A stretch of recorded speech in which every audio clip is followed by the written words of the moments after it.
Good morning. I would like to thank the organizers, as well as Yannis Balakakis especially, for this invitation. It is very important for people in the food production chain to meet together after endless and countless remote meetings. So we're here in order to draw safe and fruitful conclusions with a view to developing the Greek agriculture, because we want to increase our the share of the Greek agriculture.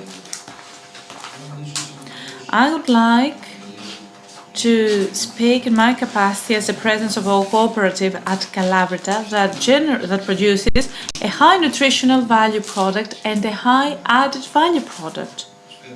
I'm talking about feta, which is the flagship of the Greek livestock breeding sector. And of course, I'm here also in my capacity as president of the National Union of Agricultural Cooperatives, ETHEAS, representing all the cooperatives of the Greek agriculture and processing sector. We all operate inspired by the principles of collectivity and common effort. I will start with an optimistic note, saying that the agri-food sector is of the essence both for the world and local economy. We saw that yesterday in Greece. This sector of food, beverages and tobacco ranks first in terms of the number of businesses operating there among the various processing sectors. We have 16,000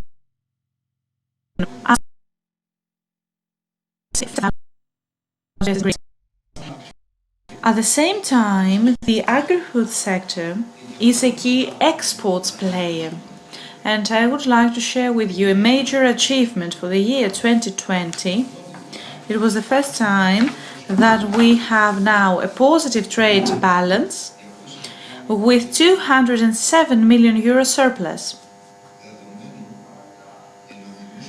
And I would like to remind you that in 2014 this was 2.3 or 2.2 billion euro.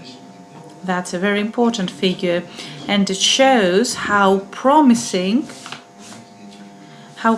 this is for the Greek economy, because we find ourselves in a crossroads. I'm talking about an important sector, and the agri-food sector has to do with our food. It doesn't have to do with any services, because before going to the services aspect, we need to start by feeding our people.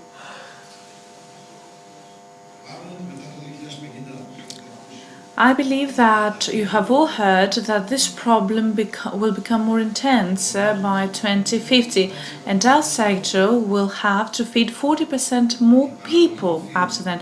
The production of food due to excessive consumption and the selection of food by certain population groups means that the food production needs to increase by 70%.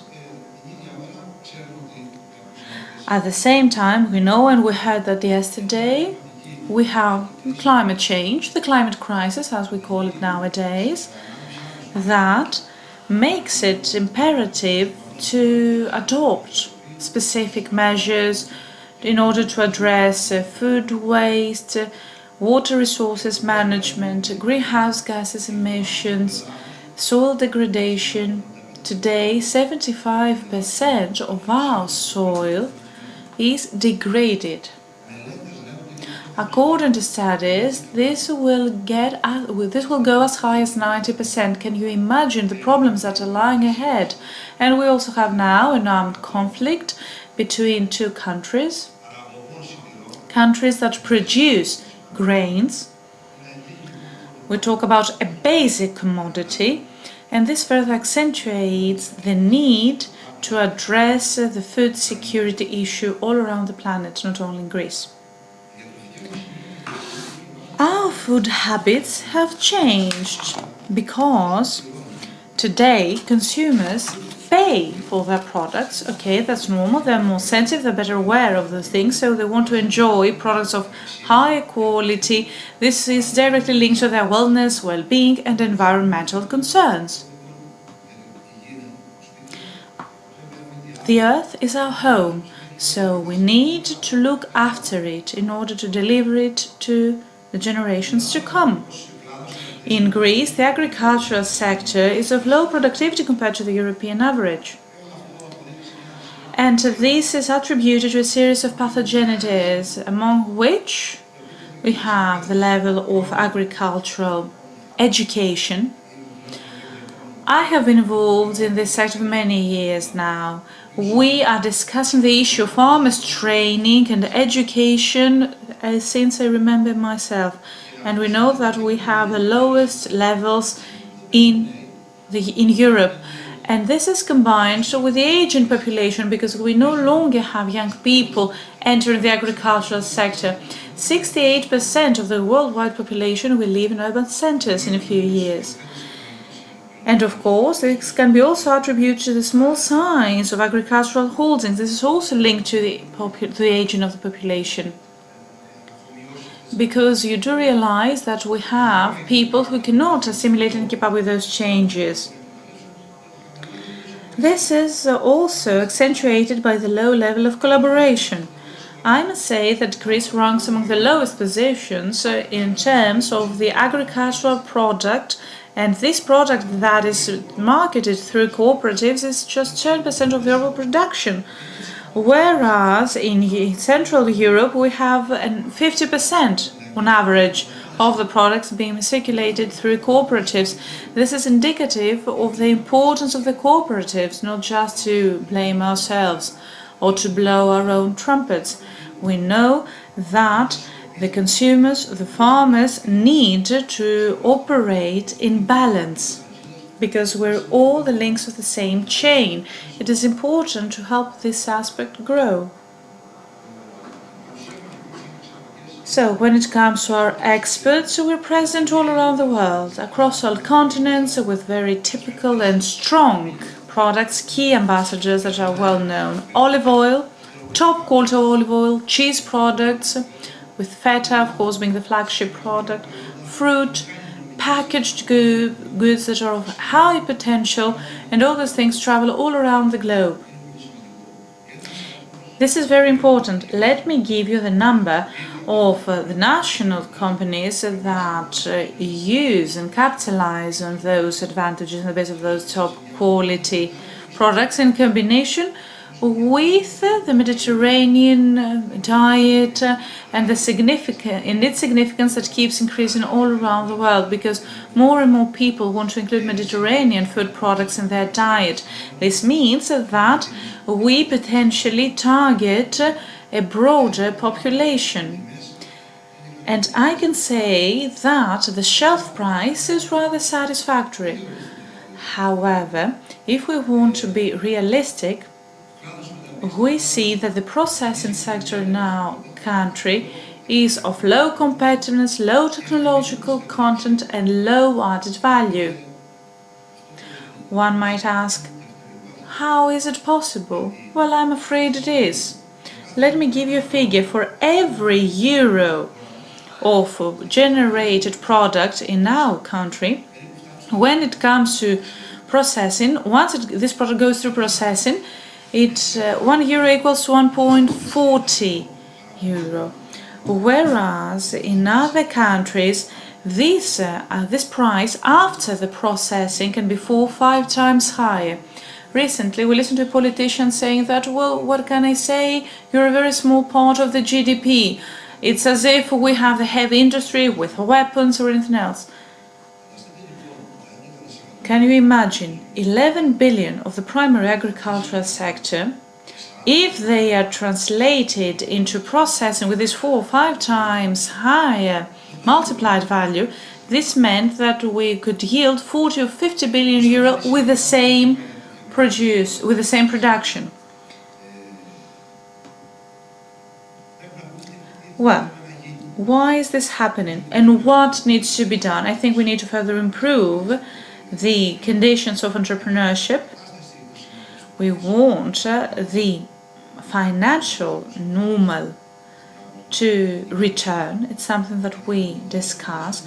We want to ensure investments of the private sector We need to have further reduction of tax burden, insurance burden, laying emphasis on collectivities, like I said before, because this will incentivize things. A few days ago, a law passed, and farmers that are members to cooperatives or contractual farming products, they can have a 50% reduction of their tax on their taxes. That's very important. This is an important incentive, meaning that we will be able to address the problem of the black market of products being sold without an invoice. People who do not want to pay a high tax usually try to find an alternative means to sell their products. So we try to move towards the right direction. This will stop. This is deliberating for the producers because they will have the opportunity to produce more and sell it at better prices without having to pay high taxes. This calls for a substantial intervention in the energy costs that is related to processing. We know that this is an extremely high cost. It's something that will make the breeding and agricultural sectors fall apart because we see substantial reduction in production. And I want to be very frank with you. This is what we see, and this is the upcoming trend. And of course, when it comes to digital farming, we're lagging behind. Okay, we know that Greece has always been just following the European countries, never leading the way.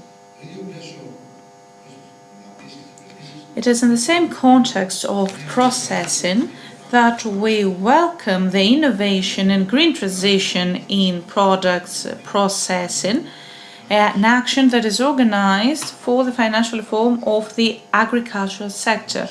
And this is funded by the Recovery and Resilience Fund. The public aid is as high as 181 million euro. And we also have the 50% of this amount that is reserved for the cooperatives. We visited the minister, we discussed it, they accepted it. And if this amount is not covered, then it will be used to finance the private sector. We know that this action is a very important thing, and another equally important aspect is public investment, especially on water and the relevant infrastructure. We know that the Greek agriculture is faced with numerous problems that of course cannot be reflected or exhausted here.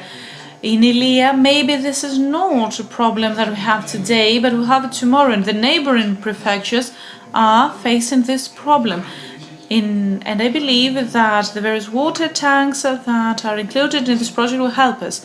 And farmers don't have digital access anywhere, so it is important to support investment to reinforce the competitiveness of products in the markets through the use of research, more technology, digital tools, and integrating innovation, new technologies in our processes, as well as environmental friendly processes.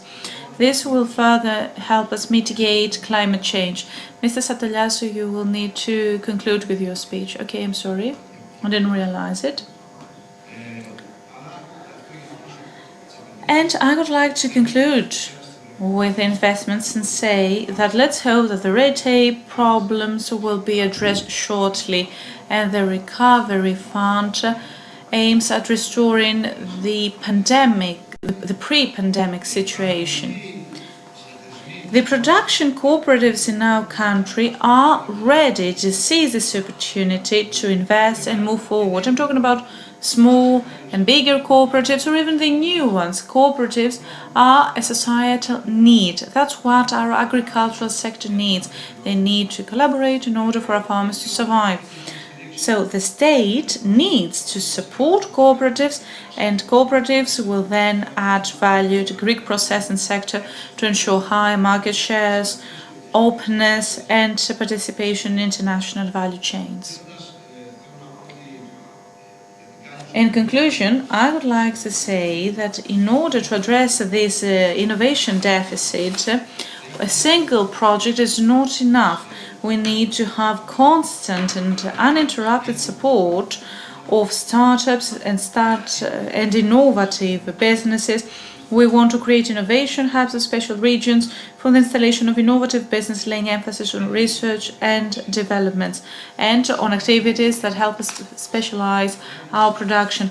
I would like to conclude by saying that in light of the latest developments, what is important today is something that has been discussed for many years. Normally, there should be a national strategic framework for the Greek agriculture with clear targets, goals and pillars. We have the new investment instruments, we have the new common agricultural policy. Nothing has been done. So we're here, we're already running late, and we try to ring the alarm bells for the entire society. We know that things are not well in the Greek society. Actions are required in order to save the sector and then further improve it and develop it. Thank you.